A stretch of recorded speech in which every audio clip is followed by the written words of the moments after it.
আজকে আমরা মাধ্যমিক ভৌতবিজ্ঞানের তলতরিত অধ্যায় থেকে যে ধরনের গাণিতিক প্রশ্নগুলো আসে বা আসতে পারে সেই ধরনের গাণিতিক প্রশ্ন নিয়ে আমরা আজকে বিস্তারিতভাবে আলোচনা করব।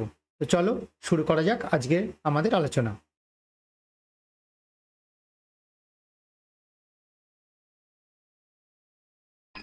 তো প্রথমে আমরা যে কোশ্চেনটা আমি রেখেছি সেটা হচ্ছে, দেখো, দুটো পরিবাহীর শ্রেণী সমবায় ও সমান্তরাল সমবায়ে তুল্য রোধ যথাক্রমে 9 ও 2 ওহম, পরিবাহী দুটির রোধ নির্ণয় করো। তো এই প্রসঙ্গে আমি বলে রাখি, এই প্রশ্নগুলো কিন্তু তোমাদের একটু লিখে লিখে করতে হবে। তো আমি যেহেতু ক্লাসটা লিখে লিখে করতে গেলে খুব লেন্দি হয়ে যাবে, তো আমি জাস্ট আলোচনা করে ছেড়ে দিচ্ছি এবং কিভাবে লিখতে হবে বলে দিচ্ছি। তোমরা কিন্তু মাধ্যমিক পরীক্ষায় এই প্রশ্নগুলো যেভাবে বলছি সেভাবে একটু লিখে লিখে করবে। তো যেমন দেখো, এই যে প্রশ্নটায়, তাহলে প্রথমে আমি ধরে নেব দুটো রোধ ধরি যথাক্রমে R1 এবং R2, এইভাবে আগে লিখে নেবে। তাহলে ধরি প্রথম তুল্য রোধের যে রোধ দুটো আছে তার মান যথাক্রমে, আর একটার মান ধরে নিচ্ছি R1, আর একটার মান ধরে নিচ্ছি R2। ঠিক আছে। আচ্ছা, এবার দেখো, যদি এই রোধ দুটোকে আমরা শ্রেণী সমবায়ে যুক্ত করি তাহলে কি সমীকরণ পাবো? শ্রেণী সমবায়ে যুক্ত করলে R1 plus R2 equal two আমরা পাবো হচ্ছে 9। আর যদি সমান্তরাল সমবায়ে যুক্ত করি তাহলে আমরা কি দেবো? 1 নম্বর সমীকরণ দেবো। আর একটা সমীকরণ যেটা পাবো, I1/R1 plus 1/R2 is equal two 1/2। Sorry, এটা 2 নম্বর সমীকরণ। ঠিক আছে। এই যে 9 ওহম শ্রেণী সমবায়ে যুক্ত করলে 9 ওহম, তাই R1 plus R2 equal to 9। আর সমান্তরাল সমবায়ে যুক্ত করলে 2 ওহম, তাহলে 1/R1 plus 1/R2 is equal two 1/2। তো এটা হচ্ছে আমাদের সূত্র, শ্রেণী সমবায় এবং সমান্তরাল সমবায়ের সূত্র। এবার আমরা 1 এবং 2 নম্বর সমীকরণকে সমাধান করব। তার জন্য প্রথমে আমরা নেব কি, 2 নম্বর সমীকরণ থেকে স্টার্ট করব। ঠিক আছে। তো 2 নম্বর সমীকরণ থেকে পাই, এভাবে লিখবে। এখান থেকে কি পাই?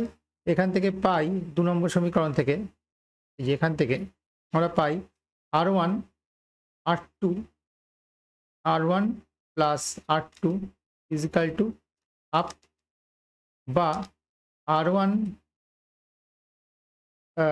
R2 ইজিক্যাল টু আমরা পাচ্ছি 2 into R1 plus R2।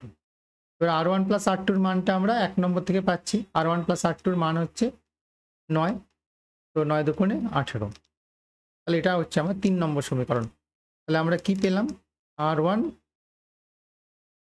R2 equal two 18। এবার আমরা করব কি, R1 মাইনাস R2 তার হোল স্কোয়ার করবো। এটা সমান আমরা কি লিখতে পারি? এটা সমান আমরা লিখতে পারি R1 প্লাস R2 তার স্কোয়ার মাইনাস 4R1 R2। এটা আমার বীজগণিতের সূত্র। R1 প্লাস R2 এটা মানে হচ্ছে 9 square minus 4 into R1 R2। R1 R2-র মান হচ্ছে পেয়েছি আমরা 18। তাহলে 81 মাইনাস যেটা আমরা পাচ্ছি 4 18 72 ইজিক্যাল টু আমরা পাচ্ছি কত? 9। তো এখান থেকে আমরা যেটা পাবো সেটা হচ্ছে R1 minus R2 equal to 3 পাবো। প্লাস মাইনাস লেখার দরকার নেই, তো আমরা প্লাসটাই ধরছি। তাহলে এটা না আমরা পেলাম হচ্ছে 4 নম্বর সমীকরণ। তো এবার দেখো, এই যে সমীকরণটা আমরা পেলাম, ঠিক আছে, আর এই 1 নম্বর যে সমীকরণটা আমরা ছিল, তাহলে এই দুটোকে আমরা যোগ করব। ঠিক আছে, 1 প্লাস 2 করে পাই। তাহলে 1 প্লাস 2 করলে কি পাবো? R1 plus R2 equal to হচ্ছে 9। R1 minus R2 equal two পেলাম 3। দুটোকে যদি আমরা যোগ করে দিই এটা কেটে যাবে। 2R1 ইজিক্যাল টু পাবো হচ্ছে 12, বা আমরা পাবো R1 ইজিক্যাল টু কত পাবো? 6 ওহম। যেই R1 পেয়ে গেলাম, তাহলে R2-র মান কত? R2-র মান হচ্ছে 9 মাইনাস R1। 1 নম্বর সমীকরণ থেকে আমরা পাচ্ছি, 1 নম্বর সমীকরণ থেকে। তাহলে R2 equal to 9 minus 6 equal to 3 ohm. ঠিক আছে। তাহলে একটা রোধের মান আমরা পেলাম হচ্ছে 6 ওহম, আর একটা রোধের মান আমরা পেলাম হচ্ছে 3 ওহম। ঠিক আছে। তো এই ছিল আমাদের তাহলে এইভাবে আমরা গাণিতিক প্রশ্নটা সমাধান করব। তো তোমরা প্রথমে প্রশ্নগুলো একটু পজ করে রাখো, নিজেরা করার চেষ্টা করো, তারপরে সমাধানটা দেখো, তাহলে কিন্তু সুবিধা হবে তোমাদের, ঠিক আছে? আর প্রশ্নগুলো অবশ্যই একটু লিখে লিখে করার চেষ্টা করবে, ঠিক আছে? তো এটা ছিল আমাদের ফার্স্ট কোশ্চেন। এবার আসছি আমরা সেকেন্ড কোশ্চেনটায়। সেকেন্ড কোশ্চেনটা কি বলেছে, 200 ওয়াট ক্ষমতা সম্পন্ন দুটি বৈদ্যুতিক যন্ত্র দিনে 4 ঘন্টা করে চলে। 30 দিনে ওই বৈদ্যুতিক যন্ত্রের জন্য কত টাকার বিল দিতে হবে? 1 ইউনিটের দাম সমান বলেছে 4 টাকা। তাহলে প্রথমে আমরা করব কি, কিলোওয়াট ঘন্টা বা বিওটি যে ইউনিটটা একটু মনে করে দিই, সেটা হচ্ছে আমাদের যদি 1 কিলোওয়াট বা 1000 ওয়াটের কোনো যন্ত্র যদি 1 ঘন্টা চলে, তাহলে আমার কত বিল আসে? 1 ইউনিট বিল আসে। তো সেই অনুযায়ী কিন্তু আমাদের এই অঙ্কটা করতে হবে, ঠিক আছে? তাহলে প্রথমে দেখো 200 ওয়াট ক্ষমতা সম্পন্ন দুটি বৈদ্যুতিক যন্ত্র দিনে 8 ঘন্টা করে চলে, ঠিক আছে? তাহলে আমার প্রতিদিনের বিদ্যুৎ খরচ কত আসছে সেটা আমাকে দেখতে হবে। তাহলে প্রথমে লিখতে হবে প্রতিদিনের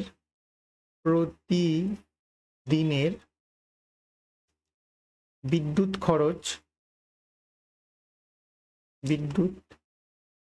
খরচ সমান সমান কত ওয়াটের?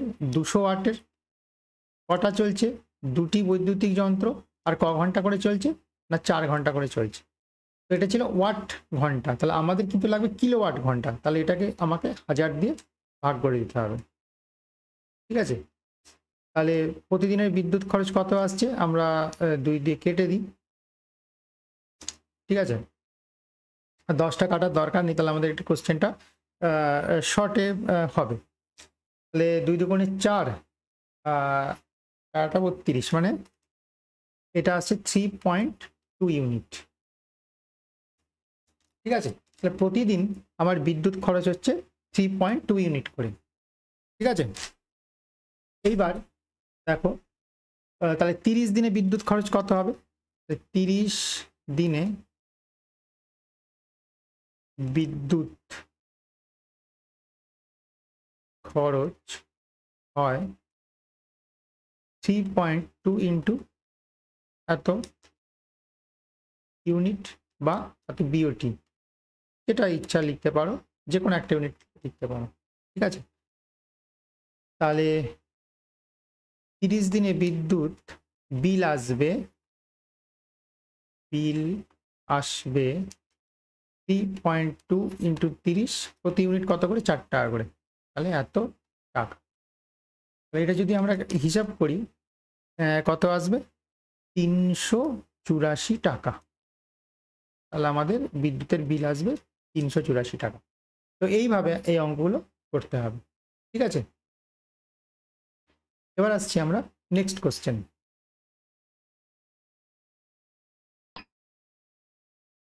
5 ওহম আভ্যন্তরীণ রোধ ও 2 ওহম তড়িৎচালক বল বিশিষ্ট একটি তড়িৎ কোষকে 15 ওহম রোধের সঙ্গে যুক্ত করা হলো।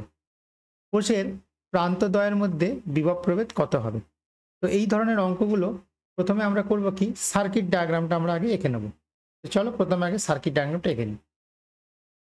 তাহলে প্রথমে করতে হবে কি, একটা ব্যাটারি আঁকতে হবে, আর আভ্যন্তরীণ রোধটা এর সাথে আমরা শ্রেণী সমেত জুড়ে দেবো একই লাইনে, ঠিক আছে? আচ্ছা, এবার বলছি কি 15 ওহম রোধের সাথে যুক্ত করা হলো, তাহলে আমরা একটা 15 ওহমের রোধ বাইরে এরকম যোগ করে দিলাম, তাহলে এটা হচ্ছে আমার 15 ওহম। আর আভ্যন্তরীণ রোধ কত? এইটা হচ্ছে আমার 5 ওহম। এটা আভ্যন্তরীণ রোধটা কিন্তু ব্যাটারির মধ্যেই আছে, কিন্তু আমি বোঝার সুবিধার জন্য এটাকে আমি বাইরে আঁকলাম। এটা কিন্তু এরকম বাইরে থাকে না, এটা এর ভেতরেরই রোধ, ঠিক আছে? এই ধরনের অঙ্কগুলো করার জন্য আমার প্রান্তদ্বয়ের বিভব, মানে অর্থাৎ এই প্রান্ত অর্থাৎ এ বি, অর্থাৎ আমাকে বার করতে হবে ভিএবি বা ভিএ মাইনাস ভিবি, ঠিক আছে? যেহেতু এটা ভেতরে থাকে, তাহলে ব্যাটারির 2 প্রান্ত অ্যাকচুয়ালি এ আর বি প্রান্ত, ঠিক আছে? তাহলে এই ধরনের অঙ্কগুলো করার জন্য প্রথমে আমি আগে সার্কিটে কারেন্ট কত হবে সেটাকে বার করে নিই। তাহলে বর্তনীতে তড়িৎ প্রবাহ কত হবে? তড়িৎ প্রবাহ আই সমান সমান হবে কত, এটা আমার 2 ভোল্ট, তাহলে 2/5 প্লাস 15। 5 প্লাস 15 কেন, দেখো এই রোধটা আর এই রোধটা কি শ্রেণী সমবায়ে যুক্ত আছে, ঠিক আছে। তাহলে এখানে যে তড়িৎ প্রবাহটা হচ্ছে, তাহলে শ্রেণী সমবায়ে তুল্য রোধ কি হয়, যোগ হয়ে যায়, তাহলে 5 প্লাস 15 হবে। তো কত হবে, 2/20 বা 1/10 অ্যাম্পিয়ার। তাহলে বর্তনীতে তড়িৎ প্রবাহ হচ্ছে কত, 1/10 অ্যাম্পিয়ার। তাহলে ভিএবি কত হবে, তাহলে ভিএবি হবে হচ্ছে, তাহলে এর মধ্যে দিয়ে যে কারেন্ট যাচ্ছে, কারেন্ট ইন্টু ভোল্টেজ, ওহমের সূত্র অনুযায়ী V equal to I R সূত্র ব্যবহার করবো। তাহলে ভিএবি ইজিক্যাল টু হবে I into R AB. R AB কি মানে এইটা, এটা হচ্ছে আমার আর এবি, ঠিক আছে। আর আইটা কি, আইটা হচ্ছে আমার বর্তনীতে কারেন্ট, তাহলে আমি আই কত পেয়েছি 1/10, আর এবি কত আমার 15 ওহম, তাহলে আমার ভিএবি হবে 1.5 ভোল্ট। অর্থাৎ আমি প্রান্তদ্বয় কোষের প্রান্তদ্বয়ে বিভব পাবো হচ্ছে 1.5 ভোল্ট। তো এইভাবে আমি এই অঙ্কটা করব, ঠিক আছে।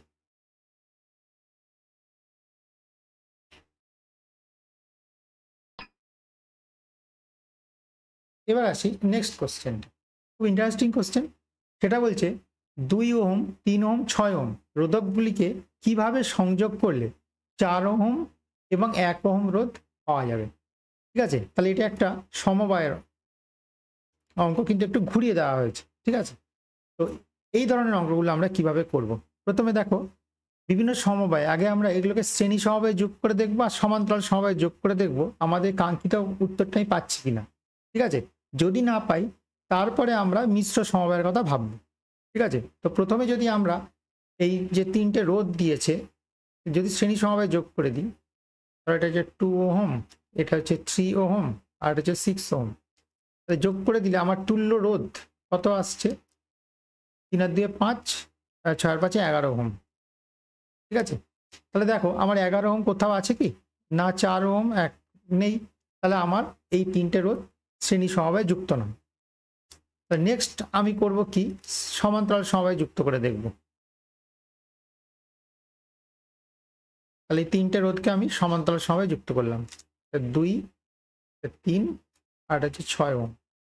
এবার দেখা যাক কি আসে, 1/r is equal two 1/2 plus 1/3 plus 1/6। এটা করলে আমার আসছে 6, 3 প্লাস 2 প্লাস 1 ইজিক্যাল টু আসছে 6/6 ইজিক্যাল টু 1, বা আর ইজিক্যাল টু হচ্ছে 1 ওহম। দেখ চলে এসেছে, একটা উত্তর আমি পেয়ে গেছি অলরেডি, এই যে, ঠিক আছে।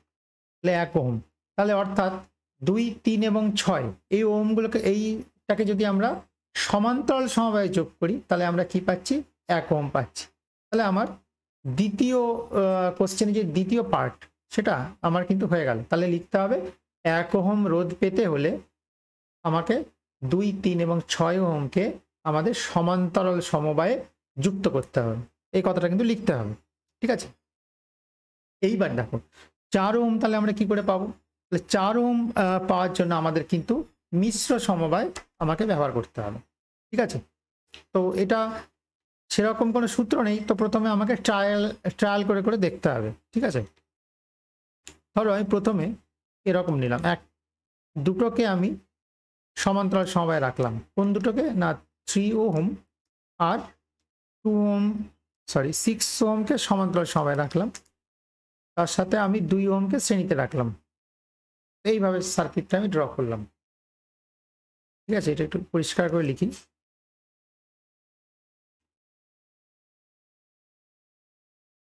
আচ্ছা 3 ওহম আর 6 ওহমকে আমি সমান্তরাল সমবায়ে রাখলাম, তার সাথে যদি তাহলে এই সমবায়টার তুল্য রোধ কত হচ্ছে একটু হিসাব করি, তাহলে 1/r ইজিক্যাল টু আসছে, একদম যদি ডাইরেক্ট আমি আর হিসাব করি তাহলে হচ্ছে 6 গুণ 3 6 প্লাস 3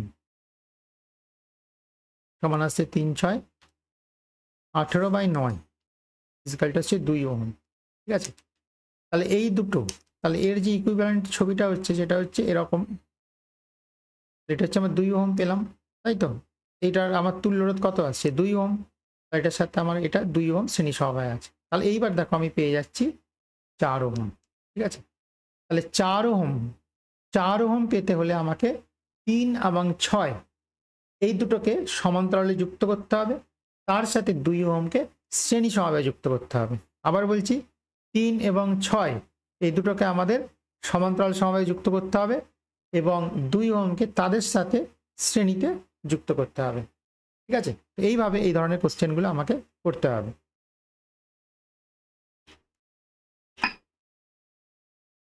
এবার আমরা আসছি নেক্সট কোশ্চেন। একটি বৈদ্যুতিক বাতিকে 220 ভোল্ট মেন্সের সঙ্গে যুক্ত করলে 1 অ্যাম্পিয়ার তড়িৎ প্রবাহ ঘটে। ওই বাতিকে 110 মেন্সের সঙ্গে যুক্ত করলে কত তড়িৎ প্রবাহ হবে? তো এই ধরনের প্রশ্নগুলো করতে হলে আমাদের প্রথমে যেটা করতে হবে সেটা হচ্ছে বৈদ্যুতিক বাতির আমাকে রোধ বার করতে হবে। ঠিক আছে, তো তার জন্য আমাকে কি করতে হবে, বৈদ্যুতিক বাতি 220 ভোল্ট, তাহলে আমাকে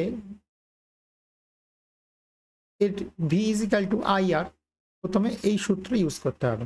ঠিক আছে, তো লিখে নিতে হবে বৈদ্যুতিক বাতিক রোধ ধরে নিই আর, তাহলে সুতরাং V is equal two IR, বা এবার মানগুলো বসিয়ে দিই। আর ইজ ইকাল টু আসছে ভি বাই আই, এখানে আমার ভি হচ্ছে কত 220 আর আই কত 1, তাহলে 220 ওহম।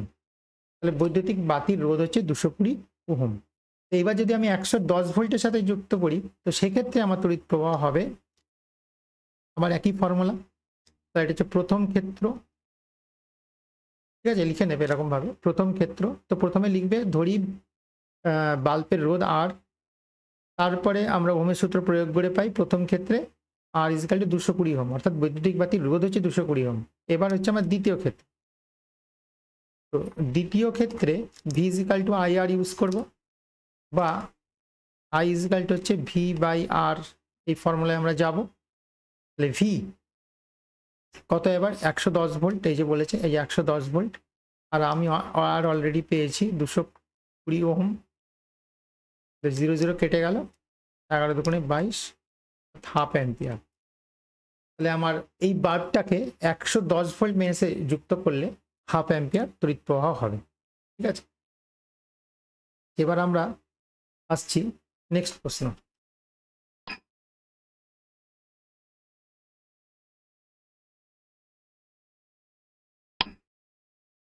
এবার আমরা আসছি এই প্রশ্নটায়, 5 ওহম রোধের ধাতব তারকে এমনভাবে টানা হলো যাতে দৈর্ঘ্য প্রাথমিক দৈর্ঘ্যের দ্বিগুণ হয়, অন্তিম রোধ কত হবে? তো এই ক্ষেত্রে আমার যে ওয়ার্কিং ফর্মুলাটা হবে সেটা হচ্ছে এরকম, R is equal to rho L by L. ঠিক আছে, রোধাঙ্কের যে ফর্মুলাটা ছিল সেটা আমরা এখানে ইউজ করব। প্রথমে একটু ছবি এঁকে বুঝিয়ে দিই বিষয়টা। সেটা হচ্ছে দেখো, ধর এরকম একটা তার ছিল। ঠিক আছে, এর রোধ ছিল কত 5 ওহম। এই তারটাকে টেনে আমরা দ্বিগুণ করেছি। ঠিক আছে, এরকম করে দিয়েছি। ঠিক আছে, তাহলে এর দৈর্ঘ্য যদি এল হয় তাহলে এর দৈর্ঘ্য কত হবে 2L। অর্থাৎ এখানে কিন্তু আয়তনটা কিন্তু একই থাকবে, কোনো কিছুকে যদি আমি টেনে বাড়াই দৈর্ঘ্য বাড়লে কি হবে, প্রস্থচ্ছেদ কমে যাবে, তো সেক্ষেত্রে কিন্তু আয়তন ফিক্সড থাকবে। অর্থাৎ কি না, যদি ধরে নাও এর প্রস্থচ্ছেদ ছিল A1, এর এখন প্রস্থচ্ছেদ হয়েছে ধরে নাও A2। ঠিক আছে, তাহলে এর দৈর্ঘ্য ছিল L1 আর এর দৈর্ঘ্য হয়ে গেল L2, তাহলে আমার আয়তন কিন্তু ফিক্সড থাকবে। অর্থাৎ আয়তন, তার আয়তন না তারের আয়তন, ভি সমান সমান হবে A1 L1, আগে আয়তন ছিল A1 L1, এখন আয়তন কত হয়েছে A2 L2। তাহলে এটা কিন্তু আমার ফিক্সড থাকবে, অর্থাৎ A1 L1 is equal two A2 L2। ঠিক আছে, আয়তনের ফর্মুলা হচ্ছে প্রস্থচ্ছেদের ক্ষেত্রফল ইন্টু দৈর্ঘ্য, প্রস্থচ্ছেদের ক্ষেত্রফল ইন্টু দৈর্ঘ্য সমান সমান হচ্ছে তারের আয়তন। তাহলে এখান থেকে আমরা কি পাবো, তাহলে বা A1 by A2 is equal two কি পাবো L2 বাই L1। ঠিক আছে, আচ্ছা L2 কত হয়েছে 2L। ঠিক আছে, আর আগে ছিল L, এই যে ধরে নিয়েছি, তাহলে দৈর্ঘ্য L এখন হয়েছে 2L, অর্থাৎ দৈর্ঘ্য দ্বিগুণ বাড়ানো হয়েছে। L2 হচ্ছে 2L আর আগে ছিল L, L কেটে গেল 2।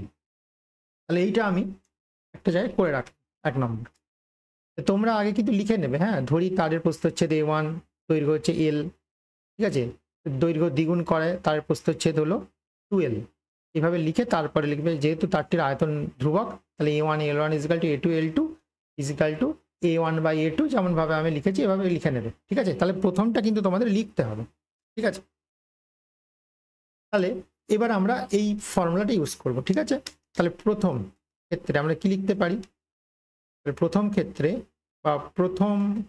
ক্ষেত্রে আমরা লিখতে পারি 5, আগে রোধ ছিল কত 5, তাহলে 5 equal to rho L by A1। ঠিক আছে, এটা আমার নাম দিলাম 2 নম্বর। এবার দ্বিতীয় ক্ষেত্রে কি লিখতে পারি, দ্বিতীয় ক্ষেত্রে আমরা ধরে নিই রোধ হয়েছে আর, এটা লিখতে পারি রো 2L বাই A2, এটাকে আমরা নাম্বার দিলাম 3 নম্বর। ঠিক আছে, এবার আমরা করব কি 3/2 করবো, অর্থাৎ 3 নম্বর সমীকরণকে 2 নম্বর সমীকরণ দিয়ে ভাগ করে দেবো। তাহলে এদিকটা কি আসবে, আর বাই 5 ইজিক্যাল টু আসবে rho into 2L by A2 by rho L by A1।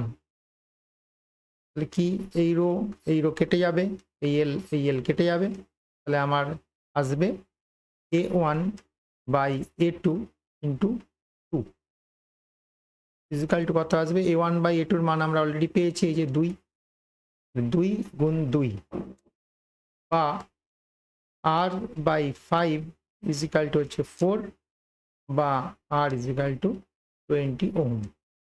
ঠিক আছে, তাহলে আমার অন্তিম রোধ যেটা হবে সেটা হচ্ছে 20 ওহম। এইভাবে কিন্তু আমাকে এই অঙ্কটা করতে হবে। ঠিক আছে,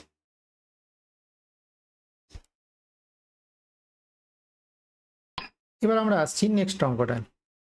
কি বলছে এখানে, তড়িৎ প্রবাহের ফলে কোনো ধাতব পরিবাহীতে 800 জুল তাপ উৎপন্ন হলো, প্রবাহ মাত্রা 1 অ্যাম্পিয়ার ও পরিবাহীর রোধ 20 ওহম হলে কত সময় ধরে তড়িৎ প্রবাহিত হয়েছিল নির্ণয় করো। এখানে আমরা জুলের সূত্র কাজে লাগাবো। থেকে এখানে আমরা ওয়ার্কিং ফর্মুলাটা হচ্ছে H is equal to I square R T. তো এখানে আমার জে আনার দরকার নেই, এর কারণটা হচ্ছে আমার তাপটা কি আছে, জুলে দেওয়া আছে। ঠিক আছে, তাহলে তাপ যদি জুলে দেওয়া থাকে তাহলে 1/J যেটা ধ্রুবকটা সেটা আমার দরকার নেই, সেটা 1 হয়ে যায়। ঠিক আছে, যেহেতু এটাও জুল, এদিকটাও জুল, এদিকটাও জুল, এই ফর্মুলাটা কাজে লাগালে সহজে অঙ্কটা হয়ে যাবে। এখানে আমাকে অ্যাকচুয়ালি নির্ণয় করতে হবে টিটা কত, সময়টা কত। ঠিক আছে, তাহলে প্রথমে লিখে নেবে, আমরা জানি H is equal to I square R T, তারপরে লিখবে I ইজিক্যাল টু 1 অ্যাম্পিয়ার, আচ্ছা আর ইজিক্যাল টু আমার 20 ওহম। ঠিক আছে, আর টিটা আমাকে বার করতে হবে, আর H ইজিক্যাল টু হচ্ছে 800 জুল। তাহলে এগুলো আমরা বসিয়ে দেবো, তাহলে বসিয়ে দিই 800 সমান সমান 1 স্কোয়ার গুণ 20 ইন্টু টি, বা টি ইজিক্যাল টু আসছে 800/20, কেটে গেল 40 সমান সমান হচ্ছে 40 সেকেন্ড। ঠিক আছে, অর্থাৎ কত সময় ধরে তড়িৎ প্রবাহ হয়েছিল না 40 সেকেন্ড সময় ধরে তড়িৎ প্রবাহ হয়েছিল। তো এই অঙ্কটা আমরা এইভাবে করব।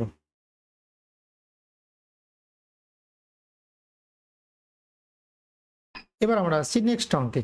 এটা হচ্ছে 440 ওহম রোধের বাতিকে 220 ভোল্ট মেন্সে 10 ঘন্টার জন্য যুক্ত করা হলো, ব্যয়িত তড়িৎ শক্তির পরিমাণ বিওটি এককে নির্ণয় করো। তো এখানে আমাকে বাতিটার ওয়াটেজ নির্ণয় করতে হবে। ঠিক আছে, বাতিটার ওয়াটেজ নির্ণয় করতে হবে, অর্থাৎ ক্ষমতা নির্ণয় করতে হবে আগে। ঠিক আছে, তাহলে আমরা জানি P equal to V into I, অর্থাৎ ক্ষমতা ইজিক্যাল টু বিভব ইন্টু তড়িৎ প্রবাহ মাত্রা। কিন্তু লক্ষ্য করে দেখো এখানে বিভব দেওয়া আছে, ঠিক আছে, I কিন্তু দেওয়া নেই, তার বদলে R দেওয়া আছে। তাহলে আমাকে ওহমের সূত্র লাগিয়ে আগে আমাকে আর এর টার্মে আনতে, V ইন্টু I এর জায়গায় আমি কি বসাতে পারি, V বাই R, যেহেতু V ইজিক্যাল টু IR, তো সেই অনুযায়ী আমরা বসালাম, তাহলে V স্কোয়ার বাই R। আচ্ছা, এবার V স্কোয়ার, তাহলে V স্কোয়ার মান কত, 220, ইন্টু 220 আর রোধ হচ্ছে 440। তাহলে এটা আমরা এবার কেটে দিলাম। আচ্ছা, এটা দিয়ে আমরা কাটছি 2, এটা দিয়ে কাটলে আমার আসছে 110। তাহলে 110 ওয়াট, অর্থাৎ আমার যে বাতিটা সেটা হচ্ছে 110 ওয়াটের বাতি। ঠিক আছে, তো এইবার আমি কিন্তু সহজেই কিন্তু এর ব্যয়িত তড়িৎ শক্তির পরিমাণ আমরা পেয়ে যাব। তাহলে ব্যয়িত তড়িৎ শক্তির পরিমাণ ইজিক্যাল টু বাতির ক্ষমতা, কটা বাতি, একটা বাতি, আর ক ঘন্টা জ্বলছে, 10 ঘন্টা জ্বলছে, বাই 1000।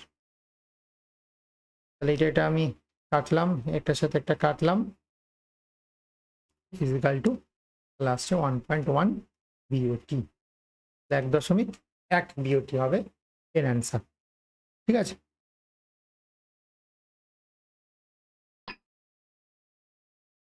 খুব ইন্টারেস্টিং অঙ্ক এটা, মাধ্যমিকে মনে এসেছিল একবার। 10 ওহম রোধ বিশিষ্ট একটি তারকে যদি সমান দুভাগে ভাগ করে সমান্তরাল সময়ে যুক্ত করা হয় তাহলে তুল্য রোধ কত হবে? তাহলে অঙ্কের ছবিটা এরকম হবে, এই একটা তার, এর রোধ ছিল 10 ওহম, এটাকে আমরা সমান দুভাগে ভাগ করেছি।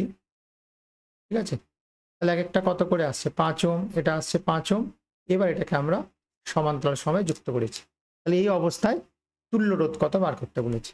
এটা একদম simple formula, 1/r is equal two কত হবে, 1/5 প্লাস 1/5, তাহলে 5 হয়ে যাবে লসাগু, তাহলে 1 + 1 2, 2/5 বা r equal to 5/2 equal to হচ্ছে 2.5 ওহম। একদম সিম্পল একটা অঙ্ক, খুব একটু মন দিয়ে দেখো, আশা করি বুঝতে পারবে।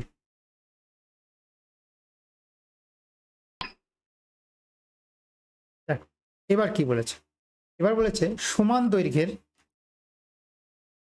দুটি ধাতব পরিবাহী, ঠিক আছে, একটা এ ও বি, এর রোধাঙ্ক যথাক্রমে বলে দিয়েছে 1.6 এবং ইন্টু 10⁻⁻8 ওহম মিটার এবং 3.2 ইন্টু 10⁻⁻8 ওহম মিটার। পরিবাহী দুটিকে আলাদাভাবে একই বিভব প্রভেদে যুক্ত করা হলো। এদের প্রস্থচ্ছেদের অনুপাত কত হলে এদের প্রত্যেকটির মধ্যে দিয়ে প্রবাহ মাত্রা একই থাকবে? ঠিক আছে, অর্থাৎ আমার দু প্রান্তের বিভব প্রভেদটা কিন্তু সেম। ঠিক আছে, ধরা যাক এই একটা এ প্রান্ত, এদিকে হচ্ছে বি প্রান্ত, তাহলে মানে এখানে প্রথমে এ তারটা লাগালাম, এ তার আগে লাগিয়েছি। ঠিক আছে, আবার আর একবার কি লাগিয়েছি, বি তার লাগিয়েছি। ঠিক আছে, বি তার, এ তার বি তার লাগিয়েছি, তাহলে আমার উভয় ক্ষেত্রে প্রবাহ মাত্রা কি হবে, আই হতে হবে। ঠিক আছে, তো দেখো এই ধরনের প্রশ্নগুলো আমরা কিভাবে করব। আচ্ছা, এটা বিভব, হ্যাঁ এটা হচ্ছে ভিএ আর এটা হচ্ছে ভিবি। তো একবার এ তারটা আমি ভিএ মাইনাস ভিবির মধ্যে লাগিয়েছি, আর একবার বি তারটা লাগিয়েছি, তো উভয় ক্ষেত্রেই আমার কি হয়েছে, কি প্রবাহ মাত্রা একই থাকবে। তাহলে প্রবাহ মাত্রা একই থাকবে কখন, যখন এই দুটোর এ তার এবং বি তারের রোধটা কি হতে হবে, সমান হতে হবে। ঠিক আছে, রোধাঙ্ক আলাদা, দৈর্ঘ্য একই, তাহলে আমাকে প্রস্থচ্ছেদটা চেঞ্জ করতে হবে, কারণ আমরা জানি আর ইজিক্যাল টু রো L/A। ঠিক আছে, এল আলাদা, রোধাঙ্ক আলাদা, তাহলে রোধ সমান হতে হলে আমাকে প্রস্থচ্ছেদ দুটো কি হতে হবে, আলাদা হতে হবে। তাহলে সরু মোটা হতে হবে, যার রোধাঙ্ক কি হবে, বেশি হবে, তার প্রস্থচ্ছেদকে কম হতে হবে, আর যার রোধাঙ্ক কম হবে প্রস্থচ্ছেদকে বেশি হতে হবে। তাহলে এইভাবে আমাকে এটা অ্যাডজাস্ট করতে হবে। ঠিক আছে, তো চলো দেখা যাক এই অঙ্কটা আমরা কিভাবে করব। তাহলে আমরা প্রথমে লিখে নেব, প্রথম তারের ক্ষেত্রে R1 equal to rho L/A1, sorry rho 1 হবে। ঠিক আছে, যেখানে রো 1টা আমার কত, 1.6 ইন্টু 10⁻⁻8 ওহম মিটার। তো এই মানটা আমি এখন বসাবো না, এটা পরে বসাবো। আচ্ছা, দ্বিতীয় তারের ক্ষেত্রে R2 ইজিক্যাল টু লিখে নেবো রো 2 ইজিক্যাল টু L/A2, যেখানে আমার রো 2টা হচ্ছে 3.2 ইন্টু 10⁻⁻8 ওহম মিটার। এরকমভাবে লিখে নিলাম। ঠিক আছে, মানগুলো কিন্তু এখন বসাবো না। ঠিক আছে, এবার দৈর্ঘ্য এলি কেন লিখেছি, কারণ এই তো বলেছে দুটি এদের প্রস্থচ্ছেদের অনুপাত কত হবে, সমান দৈর্ঘ্য বলে দিয়েছে, ওই জন্য এটাও এল বসিয়েছি, এটাও এল বসিয়েছি। ঠিক আছে, এইবার আমাদের কন্ডিশন কি আছে, দুটো রোধ সমান হতে হবে, তাহলেই তো আমার কারেন্ট একই যাবে। সুতরাং প্রশ্নানুসারে R1 ইজিক্যাল টু কি হতে হবে, R2 হতে হবে। তাহলে R1 এর মান বসিয়ে দিই, R1 L A1 equal to rho 2 L A2 হয়ে গেল। রো 1 সরি রো 1 এটা নয়,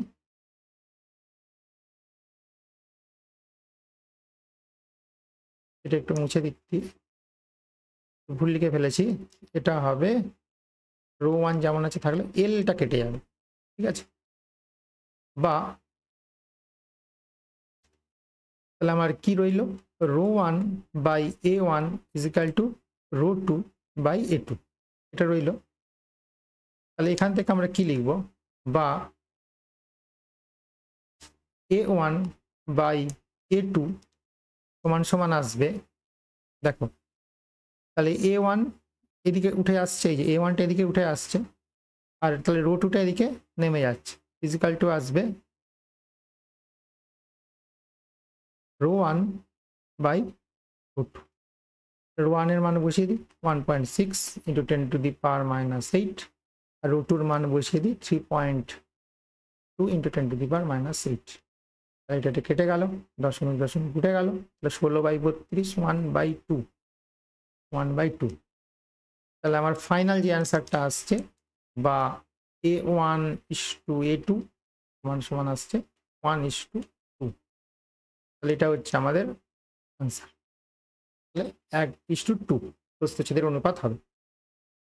তো এইভাবে আমাকে এই অঙ্কটা করতে হবে, ঠিক আছে। তো অঙ্কটা পড়ে বুঝতে হবে আমাকে কি কন্ডিশনটা দিয়েছে, সেই কন্ডিশনটা যদি আমি বুঝতে পারি তবেই কিন্তু অঙ্কটা করতে পারবো, ঠিক আছে। তো এখানে আমার দু প্রান্তের বিভব প্রভেদ সমান, অর্থাৎ প্রবাহ মাত্রা সমান মানে দুটো রোধ সমান, এটা অ্যাকচুয়ালি বলে দিয়েছে। তো এটা ধরতে পারলে কিন্তু আমরা এই অঙ্কটা সহজেই করতে পারবো। এবার কি বলেছে দেখা যাক। এবার বলেছে বাল্বের উপর 220 ভোল্ট 100 ওয়াট লেখার অর্থ কি। তো এটাকে রেটিং বলে। এটা লেখার অর্থ হলো কি, একটা বাল্বকে এটা লেখার অর্থ হলো, আমি একটু লিখে দিচ্ছি, বাল্বের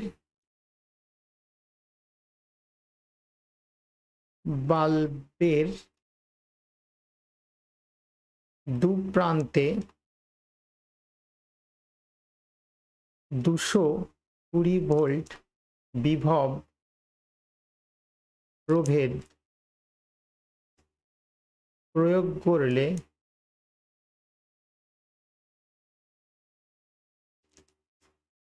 বাল্বটি 1 সেকেন্ডে 100 জুল কার্য করে বা কাজ করে। তো এইভাবে লিখতে হবে, কোনো যন্ত্র রেটিং এইভাবে লিখতে হয়। বাল্বের দু প্রান্তে যদি আমি 220 ভোল্ট বিভব প্রভেদ প্রয়োগ করি, বাল্বটা কি হবে, 1 সেকেন্ডে 100 জুল কাজ করবে। তাহলে এটাকেই এইভাবে লেখা হয় 220 ভোল্ট 100 ওয়াট। এটা হচ্ছে আমার ফার্স্ট পোর্শনটা। সেকেন্ড পোর্শনটা কি বলছি দেখ।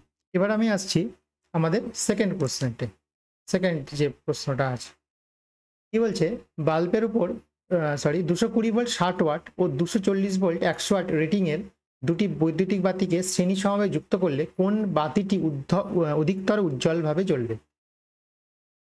তো দুটো বাতি ধরো এরকম ভাবে আমরা যোগ করেছি, ঠিক আছে, এই একটা আর এইটা। আচ্ছা, তো এইটা ধরে নাও আমাদের 220 ভোল্ট 60 ওয়াটের বাতি, আর এটা হচ্ছে আমার 240 ভোল্ট 100 ওয়াটের বাতি, ঠিক আছে। এটা হচ্ছে আমার 1 নম্বর বাতি, এটা হচ্ছে আমার 2 নম্বর বাতি। তাহলে প্রথমে আমরা করব কি, রোধ বার করে নেব, ঠিক আছে, কার রোধটা বেশি আমরা দেখে নেব। তাহলে আমরা জানি P = V square by R, এই ফর্মুলা আমরা ইউজ করব। তাহলে প্রথম ক্ষেত্রে প্রথম বাতির রোধ কি বেরোবে, R1 = হচ্ছে যেটা বেরোবে দেখো সেটা হচ্ছে বা এখান থেকে আমরা R = V² বাই P, এই ফর্মুলা আমরা ইউজ করব। তাহলে R1 ইজিক্যাল টু হচ্ছে কত, প্রথমটা আছে 220 ভোল্ট, মানে 220 স্কোয়ার বাই 60। তো এটা করলে আমার আসবে হচ্ছে 806.6 ওহম। তাহলে প্রথম বাতির রোধ অর্থাৎ এই বাতিটার রোধ আসছে আমার 806.6 ওহম।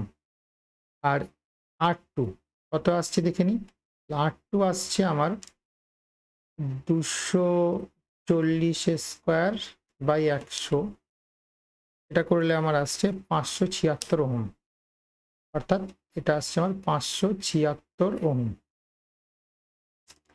তাহলে R1 গ্রেটার দেন R2, ঠিক আছে। আচ্ছা, এইবার যদি কোনো এরকম যদি সমান্তরাল সমবায়ে যদি যুক্ত থাকে তাহলে কি হয়, যদি কোনো তার যদি সমান্তরাল সমবায়ে যুক্ত থাকে, ধরো এটা R1 এটা R2, তাহলে এর মধ্যে দিয়েও যে কারেন্ট যায় সেই কারেন্ট কি হচ্ছে এর মধ্যে দিয়েও যায়, যেহেতু শ্রেণী সমবায়ে যুক্ত থাকে, আমি ভুল বললাম, যদি কোনো তার এরকম শ্রেণী সমবায়ে যুক্ত থাকে তাহলে এর মধ্যে দিয়ে যে কারেন্ট যাচ্ছে এই মধ্যে দিয়েও একই কারেন্ট যাচ্ছে। তো সেক্ষেত্রে আমার যে ক্ষমতা, ঠিক আছে, পি সমান সমান VI হবে, ভি এর জায়গায় আমাকে বসাতে হবে IR into I equal to I²R। অর্থাৎ আমার শ্রেণী সমবায়ে যুক্ত থাকলে পি, ঠিক আছে, শ্রেণী সমবায়ে যুক্ত থাকলে পির যে ফর্মুলা হবে সেটা হচ্ছে I²R, ঠিক আছে। তাহলে যেহেতু এর মধ্যে দিয়ে একই কারেন্ট যাচ্ছে দুটোর মধ্যে দিয়ে, এবার সুতরাং পি সমানুপাতিক আর, অর্থাৎ রোধ যার বেশি ক্ষমতা তার বেশি, ঠিক আছে। কার ক্ষেত্রে না সমান শ্রেণী সমবায়ের ক্ষেত্রে, ঠিক আছে, শ্রেণী সমবায়ের ক্ষেত্রে রোধ যার বেশি ক্ষমতা তার বেশি, অর্থাৎ যার যত বেশি ক্ষমতা হবে সে তত উজ্জ্বলভাবে জ্বলবে। যেহেতু এবার দেখো, যেহেতু R1 গ্রেটার দেন R2, অর্থাৎ প্রথম বাতি এটাকে আমরা R1 ধরেছি, এই যে এটাকে আমরা এই বাতিটাকে আমরা প্রথম ধরেছি, এর রোধ ধরেছি R1, এই বাতিটাকে আমরা দ্বিতীয় বাতি ধরেছি, এর রোধ ধরেছি আমরা R2, যে ধরে আমরা ক্যালকুলেশন করেছি। যেহেতু প্রথম বাতির রোধ বেশি তাহলে তার ক্ষমতাও কি হবে, বেশি হবে। এই যে প্রথম P প্রপোর্শনাল টু R, তাহলে যে বাতির রোধ বেশি তার ক্ষমতাও বেশি হবে, কোন ক্ষেত্রে না আমার শ্রেণী সমবায়ের ক্ষেত্রে। তাহলে অর্থাৎ প্রথম বাতিটা বেশি উজ্জ্বলভাবে জ্বলবে, ঠিক আছে। তাহলে লিখতে হবে প্রথম বাতি বেশি উজ্জ্বল ভাবে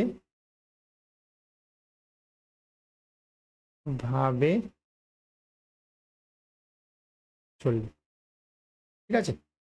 এটা একটু আবার বলছি, একটু বোঝার চেষ্টা করো। সেটা হচ্ছে আমরা যখনই শ্রেণী সমবায়ে লাগাবো তাহলে যার রোধ বেশি হবে, যেহেতু দুটোর মধ্যে একই কারেন্ট পাস করছে, তাহলে যার রোধ বেশি হবে তার কি হবে, ক্ষমতা বেশি হবে। তো যেহেতু প্রথম বাতিটার রোধ বেশি তাহলে তার ক্ষমতাও বেশি হবে। অবশ্যই এটা কিন্তু শ্রেণী সমবায়ে লাগালে, সমান্তরাল সমবায়ে লাগালে কিন্তু নয়, ঠিক আছে। তো যেহেতু এখানে শ্রেণী সমবায়ে লাগাতে বলেছে, তো সেক্ষেত্রে প্রথম বাতিটাই কি হবে, বেশি উজ্জ্বলভাবে জ্বলবে, ঠিক আছে। তো এই ছিল আমাদের আজকের ক্লাস, এবং এই গাণিতিক প্রশ্নগুলো একটু ভালো করে তোমরা দেখো, ঠিক আছে। পজ করে করে দেখো, একটু বোঝার চেষ্টা করো। প্রথমেই কিন্তু ভিডিওটা দেখো না, প্রথমে কোশ্চেনগুলো নিজেরা করার চেষ্টা করো, তারপরে এই ব্যাখ্যা সহ উত্তরটা তোমরা দেখো। তাহলেই আশা করি তোমরা আরও ভালোভাবে বুঝতে পারবে, এবং মাধ্যমিকে এই টাইপের প্রশ্নই কিন্তু বিগত বছরগুলোতে এসেছে। তো আমাদের ক্লাস আজ এখানেই শেষ হলো।